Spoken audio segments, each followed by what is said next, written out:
सर्व वैगाव गावचे ग्रामस्थ यांच्या मी प्रथमतः माझ्या वतीने मी आपल्या सर्वांचं स्वागत करतो आणि आपल्या इथे व्याख्यानमाला होते हे ज्या वेळेला आणि गेली अनेक वर्ष व्याख्यानमाला होते आणि अशा व्याख्यानमाला होणाऱ्या गावामध्ये एक विषय घेऊन बोलण्याची संधी मला मिळाली त्याबद्दल मी स्वतःला पहिल्यांदा भाग्यवान समजतो। नवरात्र उत्सवाचा हा जागर 9 दिवस नवरात्र उत्सव चालतो आणि त्याच्या उत्सवामध्ये प्रत्येक गावामध्ये म्हणजे आपल्या इकडच्या सर्व गावामध्ये काही ना काहीतरी कार्यक्रम चालू असतात आणि वेगळ्या पद्धतीचा कार्यक्रम म्हटलं तो आपल्या गावामध्ये असतो। आम्ही मगाशी आपल्या गावाकडे येत असताना मी पहिल्यांदाच ह्या भागामध्ये आले म्हणजे एकदा बलकवडी धरणाला भेट देण्यासाठी चाललो होतो गेलो होतो पण आता मगाशी येताना आम्ही बघितलं तर मला हा प्रश्न पडला की सुंदर जगण्यासाठी ह्या विषयावर आपण व्याख्यान द्यायला निघावे पण इथली मुळातच तुमचा हा निसर्ग आणि इथली जी सगळी माणसं आहेत ती सुंदर जगतच आहेत असं मला माझ्या निदर्शनास आलं। मग आता मी तुम्हाला सुंदर जगण्यासाठी म्हणून व्याख्यान द्यायचं का तुमच्याकडून सुंदर कसं जगायचं हे शिकायचं हा महत्वाचा प्रश्न आहे। माझ्यापेक्षा वयस्कर लोक या ठिकाणी आहेत तर आपण सुंदर जगण्यासाठी म्हटलं तर काय होतं की एकदा काय झालं की सूर्य मावळतीच्या सूर्यानं सगळ्याला विचारलं की म्हणजे मी मावळून गेलो तर माझ्यानंतर या जगाला प्रकाश कोण देईल तर त्यावेळेला सगळे ग्रह तारे वगैरे सगळे खाली माना म्हणून उभे राहिले पण त्यांनी कुणीही पुढे आलं नाही किंवा आम्ही प्रकाश देऊ पण त्या सगळ्याच्या मध्ये एक पणकी मात्र पुढे आली आणि ती म्हणजे हे प्रभू मला तुमच्या एवढा प्रकाश देता येणार नाही मला सूर्य होता येणार नाही पण मी माझ्या परीने मी या सर्वांना प्रकाश देण्याचा प्रयत्न करेन आणि धाडसाला ती पणती पुढे आली आणि तिनं स्वतः प्रकाश देऊन त्या अंधाराला भरदार पाडण्याचं काम केलं।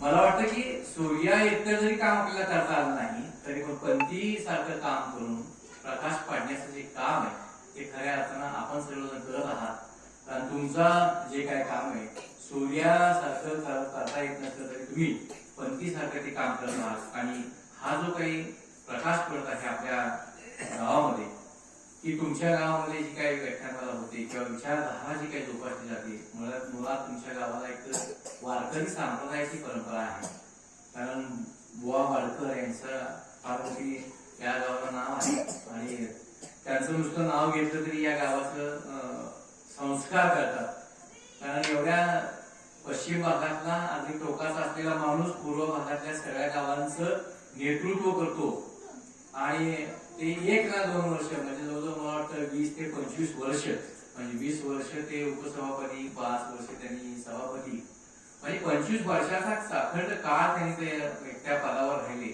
मग त्याच्यामुळे ते पदावर राहिले म्हणजे बाकीचं काय नसून त्यांच्या पारदर्शकता त्यांचे असणारे संस्कार त्यांचा असणारा संप्रदाय या सगळ्या गोष्टीचा त्याच्यामध्ये मिलाप होता आणि खऱ्या अर्थानं सुंदर जगणं कशाला म्हणायचं असेल ना तर भाऊ वाडकर जे जगले ते सुंदर होतं कारण ते समाजासाठी जगले आणि समाजासाठी जगणारी माणसं तर सुंदर असतात किंवा सुंदर जगतात। आपल्याला बघा म्हणजे ज्ञानेश्वरीची ओवी आहे मी वारकरी संप्रदायामध्ये जरी एका दुसरी ओवी घेतली तरी असं काही नाही की माझा फार मोठा अभ्यास आहे आपण सगळे त्याच्यापेक्षा त्याच्यामध्ये वापरदार आहात आपण नेहमीच आपल्या इतर पारायण सोहळे होतात त्यामुळे आपल्या या पारायण सोहळ्यामधून आपल्याला या सगळ्या गोष्टींची ओळख तर असतेच काही गोष्टींचा माझ्या सांगण्यामध्ये असंही होऊ शकते की तुम्ही त्या गोष्टी ऐकलेल्या असतील पुन्हा एकदा त्या रिपिटेशन होण्याची शक्यता आहे कारण मी सुद्धा वेगळं काही शिकून आलेलं नाही समाजाने वावरत असताना समाजामध्ये बघितलेले अनुभव समाजाकडून मला मिळालेली प्रेरणा असेल किंवा समाजाकडून मला मिळालेले विचार असतील त्या विचारांचं एकत्रीकरण मग मला ज्या ज्या ठिकाणी वाटलं ज्या ज्या ठिकाणी भेटलं त्या ठिकाणचं मी उचललं बेचलं आणि तेच बेचलं मी पुन्हा एकदा आपल्या समोर मांडतोय किंवा इतर समाज समोर मांडत असतो आणि आपण घेत राहिलं पाहिजे असं म्हणतो, तर अवघाची संसार सुखाचा करीन आनंदे भरीन तिने होती, अशी ओवी आपल्या ज्ञानेश्वरांच्या याच्यामध्ये आहे. पण आता खरं होतं का आपलं असं? तर आता बघा बऱ्याच ठिकाणी असं होतं की अवघाची संसार एकट्याचा करीन बाकीच्यांची वाटच लागेल. म्हणजे ज्ञानेश्वरांच्या त्या ओवीला फाटा घेऊन आता म्हणजे अवघ्या विश्वाचा संसार करायच्या ऐवजी आपल्यामध्ये काय होतं की आपण आता एकट्याचा संसार करतोय आणि बाकीच्यांचं काय होते, बाकीची वाट लावून किंवा काही झालं तरी माझा संसार मी सुखाचा करणार आणि मला तेच करायला पाहिजे आणि मी तेच करणार, असं सगळ्यांची एक वेळ म्हणजे धारणा झाली. काळ बदललाय. मला वाटतं की पूर्वीचा काळ जर आपण बघितला तर मला वाटतं की ते बऱ्याच जणांना माहित असेल की पूर्वीच्या काळी ग्रामपंचायतीमध्ये बसून चावडी होती. पहिल्या ग्रामपंचायती सुद्धा नव्हत्या, चावडीवर बसायची, पाटीलकी होती, 5 पंच होते, त्या पंचांच्या माध्यमातून न्याय निवाडा व्हायचा. पण त्यावेळेचा काळ वेगळा होता. त्यावेळी बघा रस्ते नव्हते, लाईटी नव्हत्या, शाळा नव्हत्या, पण माणसं बघा सगळी सुखान नांदत होती. अगदी काठीला सोनं बांधून म्हटलं तरी ती हिंडायची. म्हणजे इतकं त्यावेळेला त्याला कशाची भीती नसायची. आणि घरटी एक माणूस आहे ना त्यावेळेला वारीला जायचा आणि वारीला गेलेला माणूस जर परत आला ना तर त्या वारीला गेलेल्या माणसाला परत आणण्यासाठी गावच्या वेशीवरती सगळे गाव जमायचं आणि त्याच्या सगळ्या पायावर लोटा घालून धरायचं आणि त्या माणसानं जर का काही 4 गोष्टी सांगितल्या तर माणसं ऐकत होती. तर माणसं माणसात देव होत होती, माणसालाच देव समजत होती. म्हणजे तो येणारा पंढरपूरच्या त्या विठ्ठलाचं दर्शन घेऊन आलेल्या माणसालाच विठ्ठल समजत होती आणि त्याच्या 4 गोष्टी ऐकत होती. पण काय झालं की आता बघा लाईटी आल्या, रस्ते आले, त्याच्याबरोबर शाळा आल्या की 4 पुस्तकं आली, पुस्तकामधून शिकणं आलं आणि काही मग 4 पुस्तकं शिकलेली माणसं शाळेची वरती झाली आणि मग ती स्वतःला शाणी समजायला लागली. आणि मग कसं आहे की ती कुणाचंच ऐकलं. आता परिस्थिती ही आहे की कुणी कुणाला सांगायचं म्हटलं तर माणूस आता धजावत नाही बघा. म्हणजे की मी काय सांगणार, आपण सांगावं त्यानंतर उलटे 4 शब्द बोलले तर अशी परिस्थिती आपल्या प्रत्येक गावामध्ये निर्माण झाली आहे. आता तुमच्या गावामध्ये मात्र मला तसं वाटत नाही, कारण तुमच्या गावामध्ये एकजूट आहे. इतक्या लांबच्या खोऱ्यामध्ये तुमच्या ही जी परंपरा आहे तुमची की ज्याच्यामध्ये चांगले विचार ऐकायला येतात, चांगले विचाराचं आदान प्रदान होतं. आणि जर चांगले विचार जगण्यासाठी काय लागतो आपल्याला, म्हणजे आपण जर विचार केला तर आपल्याला अन्न, वस्त्र, निवारा एवढ्या गोष्टी पुरेशा आहेत, ह्या मूलभूत गरजा आहेत. पण खरं तर याच्यामुळे जगणं होईल का? कारण अन्न, वस्त्र, निवाऱ्यामुळे आपल्या सगळ्या मूलभूत गरजा भागतील, परंतु जर चांगले विचारच तुम्हाला नसतील ना तर तुमचं जगणं कसं असेल? म्हणजे माणसांच्यामध्ये चांगले विचार नाही, बाकी सगळे घर दार सगळं आहे, अगदी विपुल प्रमाणात सगळं त्याच्याकडे मिळतंय, पण त्याच्याकडे चांगले विचार नाही. तर विचार चांगले नसतील तर मला वाटतं की आपलं जगणं अवघड होऊन बसेल. कारण अविचाराने केलेल्या कृतीमुळे एकमेकाला त्रासच होण्याची शक्यता जास्त असते. म्हणून चांगल्या विचारांची गरज आहे. कारण काय होतं की माणसाला बघा अगदी म्हणजे मरणाच्या दारात जरी माणूस आला तरी माणसाला कळतं किंवा मग त्याला एकच असं वाटतं. सुरेश भटांची एक कविता आहे, त्याच्यामध्ये इतकेच मला सरणावर कळले होते आणि मरणाने केली सुटका, जगण्याने मला छळले होते. म्हणजे त्याला एवढंच कळलं होतं की बाबा मरणानं सुटका केली पण जगण्यानं मात्र मला छळलं होतं. म्हणजे अशा प्रकारचं जगणं आपल्या वाट्याला येऊ नये किंवा आपल्या याच्यामध्ये येऊ नये म्हणून आपण ज्या गोष्टीसाठी प्रयत्न करतो त्यातलाच हा भाग म्हणजे आपण या ठिकाणचे विचार आपण ऐकायला येतो किंवा असे विचार द्यायला ऐकायला येतो. आता बघा याच्यामध्ये श्रोत्यांची संख्या जरी कमी असली तरी मला वाटतं घराघरामध्ये तुमच्या हा जो स्पीकर लावलेला आहे त्या स्पीकरचा आवाज प्रत्येक घरात जातो. काही महिला, काही माऊली माता तिथे बसलेली असतील, काही ऐकत असतील तेव्हा मी स्वयंपाक करता करता, माझं काम करता करता मी या 4 गोष्टी ऐकू शकते. त्यासाठी तुम्ही केलेली ही सोय चांगली आहे की इतर जरी नसले तरी कुठेतरी बसून ते ऐकतायत. आणि आपल्याला आपला उद्देशच हा आहे, तुमच्या व्याख्यानमालेचा उद्देशच असा आहे की तुम्हाला ह्या गावातल्या प्रत्येकाला काही ना काहीतरी चांगलं विचार द्यायचे आणि चांगले संस्कार कसे होतील याकडे आपल्याला बघायचंय. आता मग आपल्याला आपण सगळं करत असताना बघा की काय होतं माहिती का की आपण सगळ्या गोष्टी ज्या वेळेला आपण करत असतो त्यावेळेला समाजामध्ये कितीतरी प्रकारचा आनंद घ्यायला माणसं बघितला असतात. मग आनंद कुठल्या मार्गाने मिळतो, कोणाला कशाचा मिळेल आनंद हे सांगता येत नाही. म्हणजे आपण एखाद्या ठिकाणी गेलो तर आता राजकीय वगैरे पंक्ती होतात, त्या राजकीय पंक्तीमध्ये आपल्याला दिसतं की एका बाजूला शाकाहारी पद्धत असते, एका बाजूला मांसाहारी पद्धत असते. पण शाकाहारी पंक्तीमधली जी माणसं असतात ती एकमेकांशी चांगल्या प्रकारचा संवाद करत जेवत असतात, कारण त्यांना काय त्या पदार्थांचा आस्वाद चांगल्यापणे मिळतो. माणूस बघा म्हणजे शाकाहारी मांसाहारी पंक्तीमध्ये बसलेल्या माणसाचं लक्ष असतं की त्याला तो अगदी कासावी झालेला असतो. केव्हा येतं ताट येते, ताट समोर आल्यानंतर आपल्याला काय काय त्या ताटात काय येणार आहे ना, आपल्याला बाजूच्या ताटात किती ना आपल्या ताटात तीच किती याची त्याला फार उत्सुकता लागली असते. आणि मग तो ताट आल्यानंतर पहिलं काय ते बघते की ते सुख किती पडते, त्याच्यात काय आहे का, दिसतंय का. आणि मग ते असं कुणीला बघून त्या वाटीमध्ये बोट फिरवते, बोट फिरून आज बघते की टर्की स्टाईलचे तुकडे किती, त्या पोळ्या किती, नाळ्या किती, ह्याचा शोध घेत असते. आणि मग त्याला तो 2-4 नाळ्या हाताला लागल्या की त्याला एक स्वर्ग सुखाचा आनंद मिळतो. आणि ती मग तिकडे बाकीकडे त्याचं लक्ष नसतं बघा, आपल्याला काय कोणाचं काय चाललंय, कोणाचं काय चाललंय याकडे लक्ष नाही, त्याचं मात्र ताटावर लक्ष असतं. आणि मग एकदा त्याला असं वाटतं कधी एकदा सुरुवात होती ही, आणि कधी एकदा मी काम मारतो. मग सुरुवात केल्याबरोबर त्याचा आनंद गगनात मावत नाही. आणि मग बघा पहिली सुरुवातीला नाकावर येणाऱ्या थेंबापासून होते, आणि मग परत त्याच्या डोक्यावर सुद्धा काय होतं, पण घाम आला तिकडे लक्ष येतात, इकडून तिकडून पुसून काढायला पण ते चालू असते त्याचं काम. मग त्याचा आनंद बघा कशात आहे. मग तो एखादी ते सरळ खाता खाता एखादी नळी लागते, मग त्याची समाधी लागते त्या नळीकडे. मग ती नळी आपटते, मग त्या बाजूला नळीचा आवाज किती होतोय, काय होतोय, काय बघत नाही बघा बाजूला. आपण त्यातनं काय निघेल ते बघते. 2-4 वेळा सुरू ओढते ते, आणि वळून मग ते, आणि मग शेवट त्या कोणाला एखादा छोटासा एक गुल येतो, आणि त्या गुलामध्ये त्याला फार मोठा समाधान झाला. अशा वेळेस इंद्र जर समोर आला आणि इंद्र म्हणला की बाबा मी तुझ्यासाठी अमृताचा कुंभ आणलाय, अरे हे अमृत घे आणि ती नळी सोड. तर ती म्हणते तुला करायचं ना, या नळीत काय तू काय कर, तू नळी घे, अमृत कुंभ ठेव बाजूला, तू नळी खा. म्हणजे त्या नळीमध्ये त्याला सुख वाटते.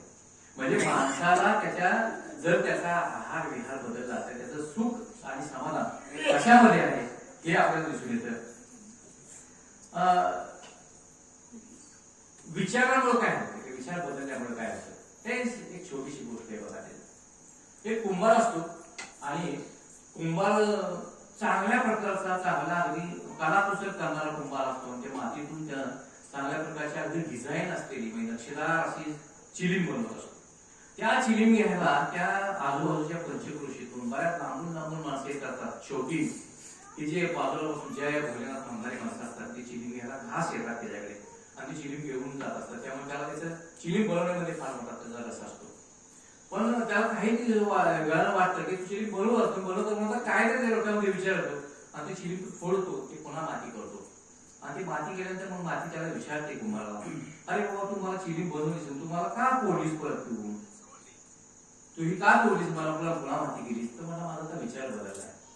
मला असं वाटतं की तुला चिलीम बनवायच्या ऐवजी मी आता सुरई बनवतो. सुरई बनवतो म्हणल्या त्या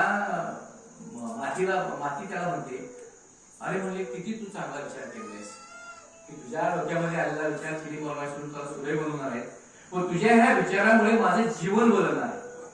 तू ज्यावेळेला मला चिलीम म्हणून बनवत होता त्यावेळेला मी चिलीम मला सगळेजण पहिले आग लावायचे आणि स्वतः बोलायचे, म्हणजे मी तर जळत होतेच पण इतर नाही जळत होते. पण तू आता सुरई बनवणार आहेस, तर सुरई बनवल्यामुळे माझ्या सुरईमध्ये हा पाणी राहणार आहे, पाण्यामुळे मी तर थंड होणारच आहे, पण माझ्या बरोबर माझ्या याच्यातलं जे पाणी पिणारा जे आहे तो सुद्धा थंड होणार आहे. म्हणजे एखाद्याचे जर विचार बदलले गेले त्या विचारामुळे काय होऊ शकतं, ते एखाद्याचं जीवन बदलू शकतं. आणि मला वाटतं की अशा प्रकारचे विचार देऊन तुम्ही तुमच्या गावातल्या माणसांचं विचार बदलण्यासाठी म्हणून अशा प्रकारची व्याख्यान ठेवताय, हेच जगणं आहे, हेच सुंदर जगणं आहे. सुंदर जगण्यासाठी अशाच गोष्टींची जास्त गरज आहे आपल्याला. मग मला सांगा, आपण तुम्हाला सगळ्याला आनंदी राहायचंय, सुंदर जगायचं म्हणजे काय करायचं, तर आपल्याला आनंद मिळाला पाहिजे. मग आनंदी राहायचं का आनंदी राहतोय आपण हे दाखवायचं. तुम्हाला काय आवडेल हे दाखवायला आवडेल, आनंदी राहायचंय का दाखवायचंय, राहायचंय. मग आनंदी राहणं सोपं आहे. पण बघा नेमका प्रश्न कुठे येतो आणि कुठं त्याचा गुप्ता होतो बघा, की आनंदी राहण्याबरोबर आम्ही काय करतो की आनंदी राहताना आम्ही आनंदी राहतो हे दाखवण्यासाठी म्हणून आपला फार मोठा प्रयत्न असतो. म्हणजे आनंदी एखाद्या गोष्टीला आनंद मिळाला तो आनंद आपल्याला मिळालेला आनंद आपण दाखवतो दुसऱ्याला की आनंदी मी राहतोय हे दाखवायचं. म्हणजे बघा एखादा माणूस मोठ्या मोठ्या ट्रिपला जातो, कुठेतरी बाहेर जातो, अगदी चांगले 50-60 हजार रुपये खर्च करतो, परदेशात जातो किंवा एखाद्या माथेरान वगैरे चांगल्या ठिकाणी केरळ वगैरे जातो. आणि मानसी मला वाटतं केरळ जायचं असेल तर आता 40,000 रुपये खर्च येतो. 40,000 म्हणजे लाखो रुपये खर्च करून जातो. पण त्याचं केल्यानंतर लक्ष कुठं असतो, तर तू काय करतो माहिती की फिरायला गेला की पहिलं लक्ष सगळं फिरता फिरता पहिले ते इथं उभं राहा तिथं सेल्फी काढ, इथं उभं राहा तिथं सेल्फी काढ, तिथं फोटो काढ तिथं फोटो काढला फोटो टाक स्टेटसला, काढला फोटो टाक स्टेटसला. आता स्टेटसला टाकून टाकून टाकून टाकून टाकून त्याचे फिरणं सगळं झाल्यानंतर त्याला आनंद मिळतोय का, तर त्याचा आनंदावर लक्ष नाही. तो जो काय प्रवास करतोय, तो जे काय ठिकाण बघतोय त्याच्यामध्ये त्याला आनंद मिळत नाही, पण तिथले फोटो काढून फक्त मोबाईलच्या स्टेटसला टाकणे याच्यामध्ये त्याला आनंद आहे. पण स्टेटसला टाकू नये का, अत्याधुनिक सोय आता झालेली आहे, टाकायला पाहिजे, टाकायला काही हरकत नाही. पण खरा प्रॉब्लेम पुढे येतो आणि त्याला काय होतं माहिती का, की त्याचं स्टेटस ज्याच्यासाठी त्याने स्टेटस ठेवलंय का त्यानं जर का बघितलं नाही तर मात्र त्याला प्रॉब्लेम होतो. म्हणून त्याला असं वाटतं की आपला सगळ्या ट्रिपचा खर्च वाया गेला, कारण आपण हे स्टेटस ठेवले आपल्याला ते स्टेटस बघितलं नाही आणि स्टेटस बघितल्यानंतर तर त्याने लाईक केलं नसेल तर मग आणखी प्रॉब्लेम येतो. माझ्या ह्या स्टेटसला साधं तू लाईक नाही करत, माझा एवढा मित्र मी इतका खर्च करून गेलोय आणि मला ते लाईक मिळत नाही. म्हणजे दुसऱ्या कुणीतरी आपलं कौतुक केलं पाहिजे, आपलं ते आनंद मोठा बघितला पाहिजे, मला म्हटलं पाहिजे की तुझ्याकडे एवढं आहे, तुझ्याकडे खर्च तू वेळा केला आणि याच्यासाठी म्हणून तुला बघायला पाहिजे, तुला दाखवायला पाहिजे. असं जर केलं नाही तर माणसाला दुःख होतं. मग आपण काय केलं पाहिजे, तर त्यासाठी काय व्हायला पाहिजे का आपल्याला या गोष्टीपासून लांब राहायला पाहिजे. आपण या तंत्रज्ञानाच्या याच्यामध्ये राहता राहता आपलं सुख कशाला आहे, सुखाबरोबर काय केलं पाहिजे, तर आपल्याला आपण इतरांचं कौतुक करतच नाही बघा. कौतुक काय करायला लागते, कौतुकाला जास्त 4 शब्द पुरेसे होतात आणि दुसऱ्याचं कौतुक करणं ह्यात आपलं खरं तर समाधान असतं, पण आपल्याला ते जमतच नाही बघा. आता कौतुक करण्याची एक गोष्ट अशी की तो एका वाक्याने असं सांगितलं किंवा तुम्ही बायकोचं कौतुक करत जा, तुमच्या घरच्यांचं कौतुक करत जा, तर ती त्याला माहिती म्हणायला लागते म्हणजे तुम्ही ना वाचलं काहीतरी सांगता त्या महाराजांना म्हणले आणि आमची बायको तिथे बसलेली असते आणि मग ते आम्हाला म्हणतात की महाराजांना सांगितले तुम्ही काय कौतुक करत नाही. म्हणजे मला मी कौतुक करायचं तर काय कसं करायचं कौतुक, म्हणजे का काय झालं कौतुक करायला, मला माझ्या बायकोला ऐकायला येत नाही आणि मग ऐकायला येत नाही डॉक्टर घेऊन जा, डॉक्टरला दाखव आणि मग कौतुक कर. मग ते काय करते की असा विचार करत जात असते, डॉक्टर दिसला की डॉक्टरला जात होतो, डॉक्टरकडे गेल्यानंतर डॉक्टर म्हणतो की मला माझ्या बायकोला ऐकायला येत नाही काय, म्हणजे तू एक काम कर, आता तू आलायशी एकटा ऐकायला येत नाही बायकोला, तू आलायच माझ्याकडे, तू एक काम कर बायकोला आणायच्या आधी ते बायकोला कुठनं कसं ऐकायला येत नाही, की त्या अंतरावर ऐकायला येत नाही ना ते पहिले तू बघून ये.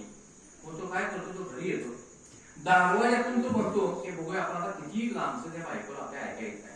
मग तो हात मारतो इथनं की अरे भाजी काय केलीस, वाट बघतो इकडे तिकडे आवाज काहीच येत नाही.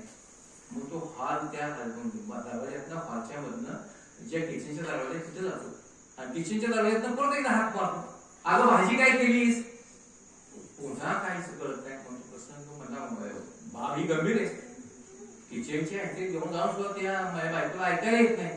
परत तो काय करतो, जरा पुढे जातो, किचनच्या आधी जवळपास जातो, हॉटेल मागं उभा राहतो, म्हणतो की भाजी काय केलीस, तरीही त्याला काय प्रतिसाद ऐकायला येत नाही आणि म्हणतो अरे अजिबातच ऐकायला इतकं जवळचं ऐकायला येत नाही. मग तो त्या बायकोच्या बागावरती पाठीमागाला उभा राहतो आणि कानाला मोठ्याला ओरडतो, अगं भाजी काय केलीस. तेव्हा ती तिच्या हाताची कडे घाली दान सारखी त्या कळापळाट आपटते आणि सांगते की 4 वेळा सांगितलं मी तुम्हाला वाटायची दिली म्हणून भाजी,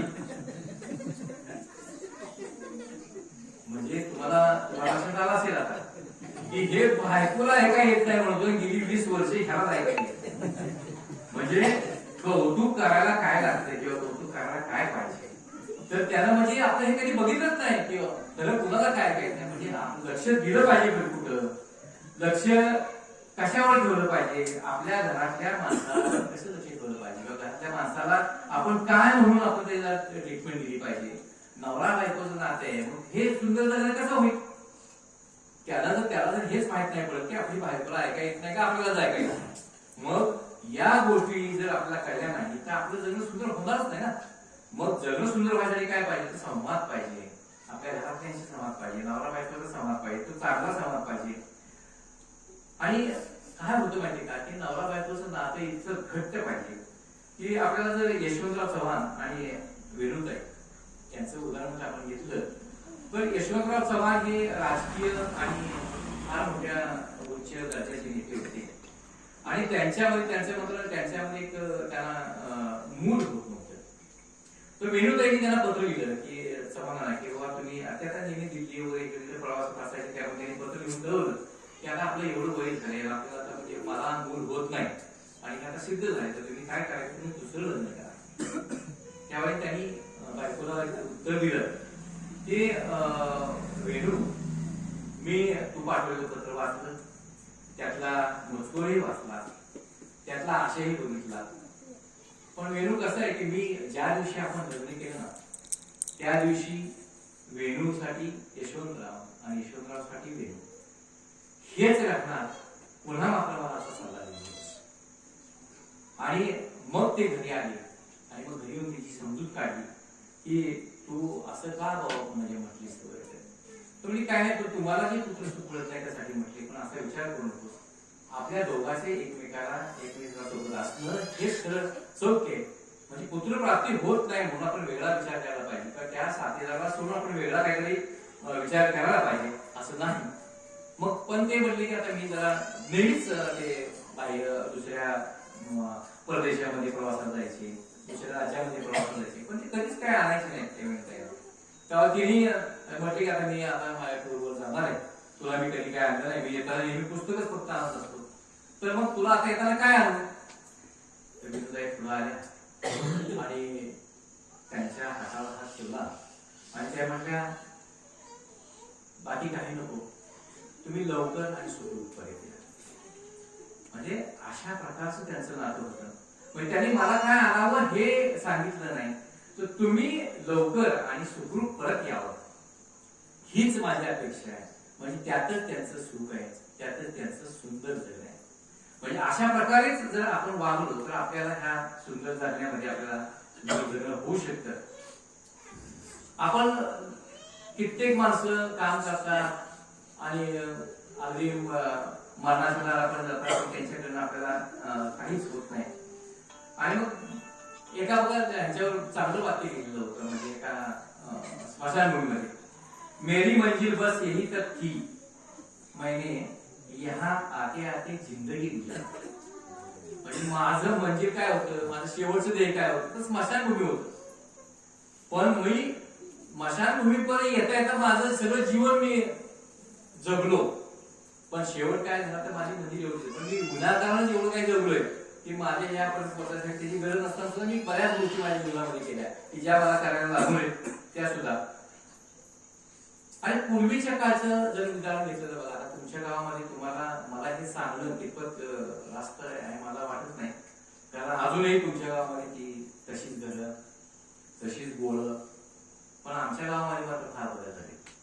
कारण छोटी छोटी गावं झाली, घरं कमी पडायला लागली, त्यांचे भाऊबंद वाढले, घरामध्ये मुलांची संख्या वाढली आणि मग वेगवेगळ्या ठिकाणी राहायला मुलं गेली. गावाच्या बाहेर असलेल्या जागा विकत घ्यायच्या, तिथं ती चांगली घरं बांधायची आणि राहायची. पण पूर्वीच्या छोट्या छोट्या गोळं छोटी होती, 2 घराच्या मधला रस्ता बघा छोटा होता, तुमच्याकडे अजूनही असतील काही घर, आणि त्या रस्त्याच्या मधून आपण एकमेकाच्या घरामध्ये जाताना घराची दारं आपल्याला लावली नसायची. मग आपण तिथं जाताना काय व्हायचं की दारामध्ये नाही म्हटलं तरी वडील व्यक्ती बसलेली असतात, आतमध्ये आपली मायबहिणी आणि 1-2 पर्यायचे किंवा एक घर किंवा 2 घर आपली घर आहेत आणि त्या घरामध्ये त्या महिला बसलेल्या असायच्या. मग जाता जाताच कुणी आजूबाजू शेजारच्या विचारायचे काय चाललंय आबा, काय चाललंय तात्या, काय चाललंय दादा. म्हणजे हा संवाद असायचा, एकमेकाबद्दलची विचारपूस होती. पण आता तसं राहिलं का हो? आता काय झालंय, आता आपण आपल्याकडं वेगवेगळ्या ठिकाणी गेलो, आपण कमवायला लागलो, आपण पैसा आला, समृद्धी आली, आणि समृद्धी आल्यानंतर काय झालं, कोणी फ्लॅट घेतले, कोणी चांगले प्लॉट घेतले, प्लॉट घेऊन घरं बांधली गेली, घरं बांधल्यानंतर त्याला वॉल कंपाऊंड आली, वॉल कंपाऊंड नंतर गेट आली आणि ते प्रवेशद्वार बंद झाले.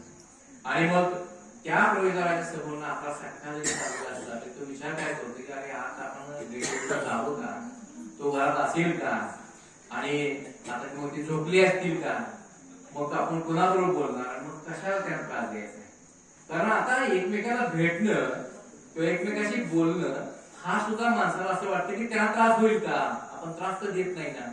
मग इतकं आपण दुरावले गेलो, म्हणजे सहज कुणाच्याही गोष्टीला कुणीही कसंही बसायचं.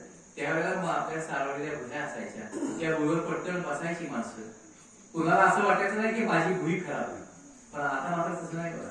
आता चकचकीत फरशा आहेत घरामध्ये, त्यामुळे एखादा जर का चप्पल घालून गेला, पायामध्ये चिखल लागला असेल तर घरामध्ये गेल्या माणूस तो काला हे बघता त्याच्या पायाला बघते, अरे हे आपल्याला फरशी खराब तर करणार नाही ना. सोफ्यावर बसते, पायवर घेऊन बसतात आणि धुळ्याच कधी काय आणि त्याच्या कपडावर आट्याच करतात. म्हणजे हे कशामुळे झालं? आता हीच जर भुई असती, तुम्ही भुईवरच बसलेला असता आपण पहिल्या जुन्या पद्धतीनं, तर मला वाटतं की आलं बसलं गेलं तरी काय फरक पडला नसता आपल्याला.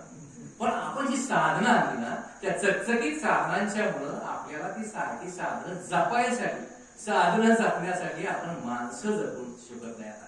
आणि माणसांची मन मात्र आपण बघत नाही बघा. साधन बघतो, सोफा सेट खराब होईल का, फरशी खराब होईल का, अरे पण त्याचं मन खराब होईल ते बघायला पाहिजे आपल्याला.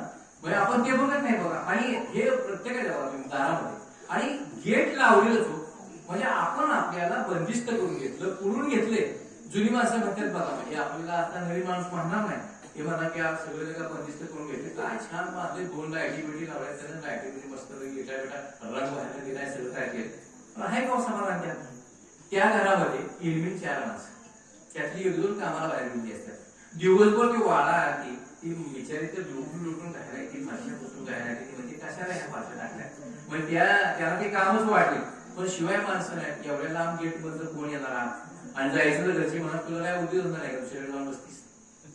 म्हणजे असंही आपल्याला विचारणा होते. म्हणजे पूर्वीसारखं तुम्हाला एकमेकांकडे जाण्याचं सुद्धा तुम्हाला स्वातंत्र्य त्या सगळ्या कंपाऊंड वर राहिलेलं नाही. म्हणजे आपल्याला आपण मनाला आपल्या कंपाऊंड घालून घेतले, मनाला कुंपण झालंय आपल्या, हे कुंपण खरं निघायला पाहिजे. आणि हे कुंपण कसं निघालं? जुन्या पद्धतीमध्ये आपण राहतो ते चांगलं होतं का कसं होतं? मग जगायसाठी आपल्याला काय केलं पाहिजे आता? म्हणजे आपण पुन्हा एकदा जुन्या पद्धतीने गेलं पाहिजे. खेड्याकडे चला, खेड्यासारखं वागा, खेड्यातल्या माणसांसारखं बोला, असं म्हटलं पाहिजे. आणि मग त्यासाठी काय पाहिजे की आपला संपर्क तुटला म्हणजे. आणि घरामध्ये बघा की आता विभक्त कुटुंब निर्माण झाले, विभक्त कुटुंबामध्ये भावा वेगळे राहिले. मग त्या नवरा बायकोने शहरात राहायचं, म्हातारा म्हातारा गावाला राहायचं.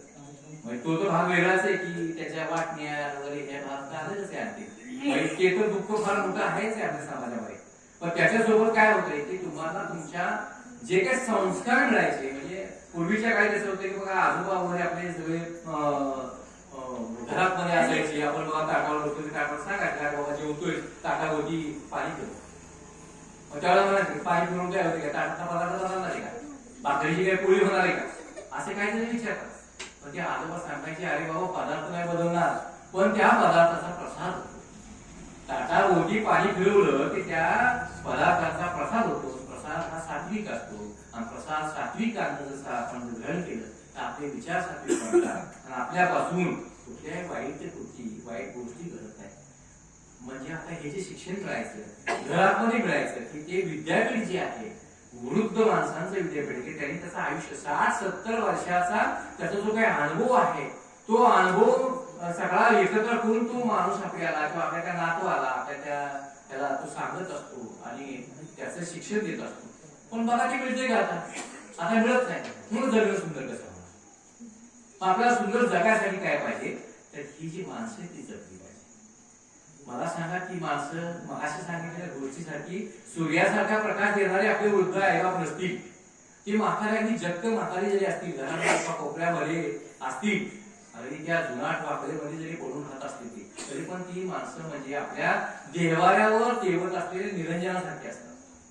देवाऱ्यावरचं निरंजन का जर विजलं तर तो देवारा कसा दिसतो आपल्याला? निस्तेज असा देवारा दिसतो. तसंच आपल्या ह्या वृद्ध माणसांचा आपल्या घरामध्ये स्थान असतो. ज्यावेळी ही निरंजन विजते आणि ती माणसं जेव्हा घरात दिसतात ना, त्यावेळेला त्या निरंजन नसलेल्या देवाऱ्यासाठी आपल्याला घराची व्यवस्था होत असते. म्हणून आपल्याला जर सुंदर जगायचं असेल तर या लोकांच्या बरोबर, या वयस्कर लोकांच्या बरोबर, आपल्या आई बाबाबरोबर जास्तीत जास्त काळ कसा आपल्याला जगता येईल त्यासाठी आपल्याला काय करता येईल, मग आपल्या नातवांच्याकडे कसं आपल्याला लक्ष देता येईल किंवा त्यांच्याकडनं आपल्याला कसा बोध घेता येईल किंवा काय, त्याचा आपण प्रयत्न केला पाहिजे. आणि तसं केलं तर आपलं जगणं सुंदर होणार आहे.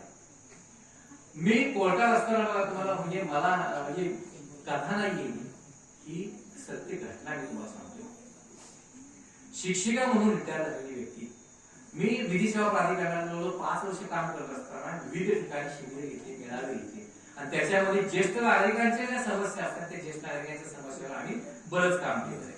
तिथे ज्येष्ठ नागरिकांच्या इतक्या समस्या आहेत की पैसा पाणी भरपूर, पण त्यांची एकच अडचण, एकच दुःख, एकच तक्रार की माझी मुलं मला सांभाळत नाही. माझ्याकडे पैसा आहे पण मुलं सांभाळत नाही, माझ्याकडे लक्ष मुलं देत नाहीत की जे मला पाहिजे लक्ष देत नाही.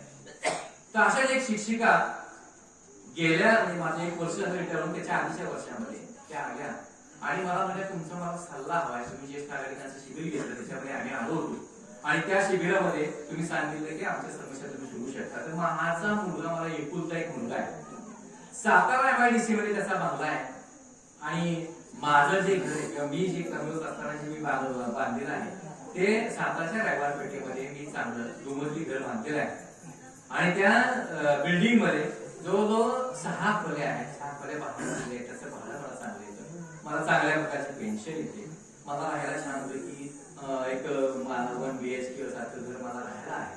मुलाला सुद्धा एक रूम 1 BHK ची होती, पण मुलगा माझ्या न राहता तो बायकोचं माझं पटत नाही म्हणून तो मुलगा ते कुटुंब घेऊन MIDC मध्ये राहायला गेला.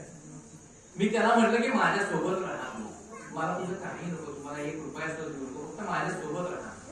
पण त्याची मुलगी जी आहे ती मुलगी चांगलं शिक्षण घेत होती आणि त्या मुलीला चकचकीत घरात राहायची सवय किंवा तिला माणसं नको की मला डिस्टर्ब नकोय. आताच्या पिढीचं काय झालंय की ही म्हातारी माणसं वगैरे त्याला डिस्टर्ब वाटतं. मला अभ्यास करायचा आहे, ती जाताना टोकतात, ए आलो बाई 7 वाजले कुठे निघालीस, एवढ्या रात्र जाऊ नये पोरी, काय 8 वाजले कुठे निघालीस आणि एवढ्या वेळ का जा, तुला कोण तुला काय बोलत तर नाही ना, अगं तू गपगप काय. अशा प्रश्नाची सरबती म्हातारी माणसं त्या मुलांच्यावर करत असतात. आणि तशा प्रकारचं आता ही शिक्षिका असल्यामुळे हिला समाजातले धोके चांगल्या प्रकारचे माहित होते. त्यामुळे त्या मुलीला प्रत्येक वेळेला चांगले सर्जे किंवा चांगलं तिचं संरक्षण व्हावं, चांगलं शिक्षण मिळवायचा प्रयत्न करत होती आणि नेमकं त्या मुलाने जाचत होतं. त्यामुळे ती बापाला म्हणली एक तर ही आजी तरी राहील घरात, नाही तर मी तर राहील, तुम्हाला काय पाहिजे बघा. बापाचा नाईलाज झाला आणि बायकोला घेऊन तो MIDC मध्ये वेगळा बंगला, वेगळा फ्लॅट घेऊन राहिला. तर ती म्हणजे आम्ही कशाला पैसे खर्च करायचे, तेवढ्या 4-5 खोल्या भाड्यानं आपण देतोय, त्याचं भाडं येते वगैरे काय. पण म्हणला माझं मुलीचं तुझं पटत नाही आणि म्हणजे मी एकवेळ तिच्याशी बोलणार नाही. पण त्या मला ती सांगत होती की तुम्ही असं काहीतरी करा, असा काही कायदा आहे का की मला त्या मुलानं त्याच्या जवळ तरी सांभाळावं किंवा माझ्या जवळ त्या मुलाला येऊन राहावं. तर म्हटलं कायद्यामध्ये सगळ्या गोष्टी आहेत, कायद्यामुळे तुम्हाला एक वेळ त्या मुलाच्याकडनं तुम्हाला पोटगी देता येईल, तुम्हाला पैसा देता येईल, पण असा कुठलाच ह्या जगामध्ये कायदा नाही की कायद्यानं त्या माणसाला सक्ती करावी लागेल, तू प्रेम दे. कारण प्रेम कायदा देऊ शकत नाही, प्रेम हे त्या माणसाच्या आतून आलं असलं पाहिजे आणि तुमच्याकडे असलं पाहिजे. पण तुम्हाला त्याला आम्हाला सांगू शकत नाही की तुमच्या मुलाला बोलून की बाबा रे तुझ्या आईला प्रेम दे. मग त्याचं तुमचा मुलगा तुम्हाला प्रेम देण्यामध्ये असमर्थ आहे, आता तो त्याच्या मुलीचं प्रेम करायला मिळवायचं, त्याच्या बायकोचं प्रेम मिळवायचं, त्यामुळे तुम्हाला तुमचं प्रेम मिळू शकत नाही. ही आजच्या आपल्या समाजाची अवस्था. त्या बाईकडे लाखो रुपये पडू नये. मला सांगा रिटायर झाल्यानंतर तिच्याकडे 30-40 लाख रुपये शिल्लक आहे, घरदार भाडं आणि दर महिना ती 30-35,000 रुपये पेन्शन येते. अशा बाईला सुद्धा तो मुलगा सांभाळत नाही, काय हे दुर्दैव असेल. आणि मग मला सांगा कसं जगणं सुंदर होणार.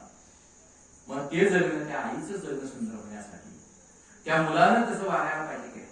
आता मुलाचं तरी जगणं सुंदर असेल का, त्याला कुठेतरी रोज फुकत असेल, तो आता बायकोसाठी मुलीसाठी राहतोय, पण झोपल्यानंतर त्याला एकदा तरी विचार येणार अरे माझी आई तिकडे झोपली, ती म्हणजे मला काय, मला स्वतःला एकटं चालवत नाही, मला होत नाही, मला कुठेतरी बाहेर जाऊन एखाद्या मुलाला सांगावं लागते की माझी सुट्टी घे आणि तेवढं मला त्या दवाखान्यात नाव त्या मेडिकल स्टोरला माझ्या गोळ्या आणून दे. म्हणजे तिचा मुलगा तिला सांभाळत नसल्यामुळे ती दुसऱ्या कोणतरी सांगून पैसे ती आणायला तुला 10 रुपये घे पण माझं एवढं आणून दे. म्हणजे माझं स्वतःच असताना मला दुःख काय, मला पैशामुळे ती माणसं येत आहेत, मला आणून देतात, सगळं मिळतंय, पण अत्यंत त्रास हा होतोय मला की माझा मुलगा असताना मला तो इथं मला जाणून घेण्यासाठी किंवा माझ्यावर बसण्यासाठी मला उपलब्ध नाही. की माझं आयुष्य त्याला शिकवण्यामध्ये, त्याला मोठं करण्यामध्ये त्याच्यासाठी सगळं खर्ची घातलं. माझ्या नवऱ्यानं आयुष्य खर्ची घातलं, मला नवरा आधारी गेला, त्याच्यानंतर सुद्धा त्याचा बाप आणि आई सांभाळ केला, अशा मुलानं सुद्धा मला म्हणजे मला सांभाळत नाही. काय करावं विचार आपण याच्यावर. मग अशी मुलं का होतात तयार, त्या मुलांना अशा प्रकारची व्याख्या नाही करायला. अशा प्रकारचे व्याख्यानामधून जर चांगले विचार मला वाटते मिळाले, ही जी काय छोटी बालकाचे बसले त्यांच्या मनावर आतापासून ते बिंबवत जाणार आणि एक दोन व्याख्यानाला होणार का होईल नाही. त्यासाठी सातत्य हे जे तुम्ही सांभाळ, तुमचं गाव सांभाळ, की सातत्याने तुमच्यामध्ये पारायण होता, सोहळे होतात, त्याच्यामध्ये तुम्ही वेगवेगळे महाराज बोलवताय, प्रवचनकार बोलताय आणि त्याच्यामुळे सार्थ मारवा. कारण एखादी जाहिरात आपण टीव्हीवर बघतो, ती जाहिरात सारखी वारंवार आली तर बघा बारका बोलतो सुद्धा सांगतो थंडा थंडा पूल काय लगेच ती म्हणा नवरत्न ते कशामुळे म्हणते ती त्याला लावलंय का ते नाही पण रोज बघते. तसं आपल्याला त्या नवरत्न तेला इतकं बिंबवलं पाहिजे त्या मुलांच्यावर की अरे बाबा हे तुला सुद्धा हे विचार माहिती पाहिजे. आई वडिलांना सांभाळायचं असतं, आई वडिलांनी मुलांना सांभाळायचं असतं किंवा काय करायचं जगामध्ये जगण्यासाठी किंवा सुंदर वाटण्यासाठी, सुंदर जगण्यासाठी या विषयामध्ये काय करायला पाहिजे. पैसा पैसा पैसा. आता बघा आपण आपल्या शरीराला श्वास किती गरजेचा आहे. श्वास आपल्याला घ्यायचा असेल तर श्वास आपण घेतो, श्वास घेतला जगायला आपल्याला श्वास आवश्यक आहे, इतका तो महत्वाचा आहे. श्वास नाही घेतला तर आपण जगू का नाही जगणार. पण घेतलेला श्वास किती वेळ ठेवतो, काही काळात आपल्याला सोडावा. तसाच पैसा आहे, पैसा सुद्धा आवश्यकच आहे. आपल्या जगण्याला पैसा सुद्धा पाहिजेच, कारण आपल्या ज्या भौतिक गरजा आहेत, नैतिक गरजा आहेत, त्या गरजा किंवा त्या आपल्याला आवश्यक असणाऱ्या गरजा पूर्ण करण्यासाठी पैशाची सुद्धा गरज आहे. पण किती श्वास नाही इतकंच. मग घेतलेला श्वास सोडावा लागतो, तसाच कमवलेला पैसा सुद्धा खर्चायला पाहिजे, खर्चावा लागेल. पण आता काय होत माहिती का, काही जण आपण असं म्हणतो की मला काय नाही, मी घरात बसतोय, काय घेतोय श्वास घेतोय, जगायला आवश्यक आहे. अरे तू बाबा तिकडे गेला नाही श्वास घेतोय, मी इथं जाणार नाही, मला आम करायचं, आज तू तिकडं तुझ्या मुलाचं बघायचंय, नाही मला श्वास घ्यायचा असं म्हणतो का आपण. पण आता काय होते माहिती का, पैसा कसा म्हणतो आज तुझे ते वडील तिथे आले नाही, पैसे कमवायला गेले, मी मुंबईत मला जाणार नाही याला, मी पुण्याला आहे, पैसा कमायला रात्र झाली, दिवस झाला, सकाळी 8ला गेला, संध्याकाळी 10 वाजले, नाही पैसा. पैसा पैसा पैसा करून आपण काय करतोय की आपलं दुःख आपण विकत घेतोय, हे त्या माणसाला कळत नाही. किती वाईट परिस्थिती आहे बघा. म्हणजे आपण कुठल्या ह्या जगामध्ये चाललेलो आहे, म्हणजे वास्तविकमध्ये एवढा मोठा सगळा आपण आपल्या ह्याच्यामध्ये बघतोय की तंत्रज्ञान गेले, विज्ञान गेले, सगळं काय झाले, पण माणसं सुखी नाही दिसत आहेत. म्हणजे माणसं सुख मिळवण्यासाठी आनंद मिळतोय का सुखात आहे. आता आपण म्हणतो की काय नाही, लहान मुलापासून बघा आपली आजी आजोबा वगैरे तेव्हा उभं करतात मुलांना आणि आपण लहानपणा बसतो तेव्हा मला कशात ठेव, सुखात ठेव, काही जण सुखात ठेव. पण सुखात ठेव असं म्हणताना ऍक्च्युली आपण वागताना कसं वागतोय का, ते सुख मिळवण्यासाठी आपण सुखाबरोबर तो आनंद मिळतोय का हे आपण बघतच नाही. सुख सुख सुख आपण पैशात सुख, वस्तूमध्ये सुख, भौतिक सुविधामध्ये सुख, असं सुख मानण्यामुळे काय झाले, आपण सगळं गोळा करायचं, एकत्र घ्यायचं आणि एकत्र करण्यामध्ये आपला सगळा वेळ जातो आणि त्याच्यामुळे आपल्याला खरा आनंद मिळत नाही. आणि जगणं जर आपल्याला सुंदर करायचं असेल ना तर आपल्याला मर्यादा घेतल्या पाहिजे. आवश्यक किती आहे, गरजेला किती आहे. म्हणजे आपल्याला जर का आपल्या कुटुंबाला जर फक्त 2च घरं आणि 2च जर का एक बाबा काही नाही, एक 2 मुलं आहेत आणि ते आई वडील आहेत, तर 2 मुलाला 2 बेडरूम, आई वडील 1 बेडरूम, असं आपल्याला काही किचन रूम आणि एक असं तरी पाहिजे. पण काय काय घरामध्ये बघा केवढी मोठी घरं बांधतात, वर आणखी 2-3 काढले असतात, खाली काढले असतात. अहो त्या आईबापाला परत जाता येत नाही, आईबापाला सोडा, पण काही वर्षांतर त्याला स्वतःला सुद्धा वर जाता येत नाही, पायऱ्या चढता येत नाही, 3-4 वेळा डॉक्टरला जाते, दवाखान्यात गुडघं दुखते म्हणत्या, सारखं इंजेक्शन घेते आणि मग ती मुंजीला चढते. काही दिवसांनी म्हणते मला नाही चालवणार, तुझं आता टाक, तू वरनं काय आण काय त्यातून नको मला तुझं ती काय, पण मला वर चढायला त्याचं बांधलेलं त्याला तसं काम येत नाही बघा. म्हणजे आपण किती जरी काढून ठेवलं असतं तरी आपल्या कामाला येणार नाही ते. पण जगणं सुंदर आहे का, मिळवलंय आपण सगळं, पण जगणं सुंदर नाही. एक असा बघा माणूस होता, शाळेतली मुलं त्याच्याबरोबर देणगी मागायची, भरपूर पैसे त्या माणसाला, त्या माणसाला भरपूर पैसे असल्यामुळे म्हणजे काय करणार, पोरांनी सहा दिलं. दर्शनाच्या पोरांना बघा आता सांगतात किंवा ते आता आंधळी गोळा करायचं काय, की मुलं जातात बरोबर आणि आपल्या माणसाला ज्यांना माहिती तेवढं चला 2 रुपये देणार, 3 रुपये देणार, 5 देणार, 10 देणार, चांगलं काम असेल ते 5-25 रुपये देणार. त्या माणसाचं म्हणजे गेल्यानंतर ते माणूस काय, तो अगदी कंजूस माणूस, पण गरजेचे पैसा, रिटायर होणार होता, भरपूर पैसे आणि बंगला मोठा मोठा, त्या बंगल्यामध्ये पोरं ती आपली कशी तरी कधी वरनं काढून आपली आज बसून गेली आणि दरवाज्यातनं गेल्या आणि ते बेल वाजवली टाइम टाकली पोराची अशी गेलं सगळी 5वी 6वीची पोरं 7वीची पोरं बसली होती त्या आणि ते गेल्यानंतर म्हणजे की हो बाबा बाबा आजोबा या कशाला वेळेला कोणा काय आणि गेट पकडून तुम्ही माझ्या कोणाशिवाय कशाला आलाय अहो म्हणले आम्ही शाळेत ना अभिया आमची शाळेत देणगी पाहिजे आणि त्यासाठी आलेलं शाळेला देणगी आणि माझ्याकडे अरे माझ्या पोराला त्याची लवकर पैसे दिली नाही ती बाहेर बायकोला काय आणायचं म्हटलं तर 4-4 महिने मी त्याला काय घेत नाही 2-3 वर्षांनी एखादी शाळेत तू देणगी मागायला आणायचं काय मिळणार नाही माझ्यावर तुमच्या इथे पैसा आहे त्या काय थोडंफार द्या ते अजिबात मिळणार नाही काय नाही पोरं आपली तोंड वाकडे किती पोरं निघाली परत आणि फिरल्या त्या माशा डोक्यात काय म्हणतात या इकडे त्याला गिरते वाटतो ना तो लोकांना मी तुम्हाला 500 रुपये दिले पण एक माझ्या आठ तुम्ही हे ओळखायचं म्हणा मला माझे 2 डोळे आणि त्या 2 डोळ्याचा एक खोटा डोळा आहे आणि तो अमेरिकेला मी बसून लावला कोणाला जावं लागतं येत नाही आज काय तुम्ही ओळखू शकत नाही पण तुम्ही म्हणलं तर ओळा डोळा खोटा डोळा होता तर म्हणता मी तुम्हाला 500 रुपये देणार ती पोरानं बघितलं तर ती एक पोर म्हणला की मी सांगतो म्हणला ते म्हणला सांग बरं कुठं आहे ते मला डावा डोळा तुमचा पट आहे तुझ्यात पडला तो म्हणाला कुणालाच कळत नाही मी डोळा मी माझ्या 2 डोळ्यातला फरकच कळत नाही अशा पद्धतीची टेक्नॉलॉजी वापरून मी डोळा बसून आलो आणि तू एका ओळखलास डावा डोळा कसा काय बोला ते मला काय मी तुमच्या डाव्या डोळ्यात बघितलं त्या खोट्या